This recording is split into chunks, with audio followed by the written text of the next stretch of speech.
The third and final Super Nintendo game of the Star Wars trilogy, Super Return of the Jedi. This game feels like a combination of all the best of the two previous games. Super Star Wars was difficult and had no password system. Super Empire Strikes Back was even more difficult, but at least it included a password system. But Super Return of the Jedi toned down the difficulty and kept the passwords. Now when I say tone down the difficulty, I don't mean the game is easy. It's like saying Ninja Gaiden 2 is easier than Ninja Gaiden 1. Don't get me wrong, the game is still a challenge, but it's way easier than the two that came before it. The most notable change for this entry is the option to choose which character to play. When the plot allows it, that is. For example, on Jabba's barge you can play as Han Solo, Chewie, or Leia, because they're the ones present during that time in the movie.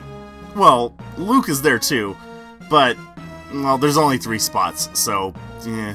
But it is a pretty cool idea, because if you find a certain level is way too hard, you might have an easier time with a different character. And hey, whoever thought they would get a chance to play as Wicket the Ewok? I know I never expected that. Just like the other games, the levels are based off scenes from the movie. And while the majority of them are good, some I was just like, okay, this didn't really need to be a level. Like the Rancor Pit. Sure, this could have been really fun, but it's more frustrating than anything, because it's like a maze, and with it being designed with dark colors, it doesn't really help anything. However, some levels are really creative, such as the speeder bike chase across Endor. Man, those graphics still look cool even today. The Darth Vader battle is surprisingly not that hard, but the Emperor battle more than makes up for it. This is the fight that the game has been building up towards. The Emperor fires lightning that destroys the floor, giving you limited spots to stand.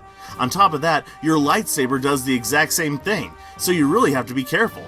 But all the force powers you have really come in handy here, and it wouldn't be Return of the Jedi without a Death Star escape level. The Mode 7 graphics of the Super Nintendo really give you the feeling of flying through the technological infrastructure, even if it's hard to tell what you're supposed to be looking at. Super Return of the Jedi is the end result of several other games. It definitely learned from the others that came before it and improved upon their weaknesses.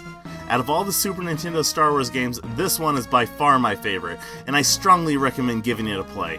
In my opinion, best of the Star Wars SNES trilogy. The Force is strong with this one.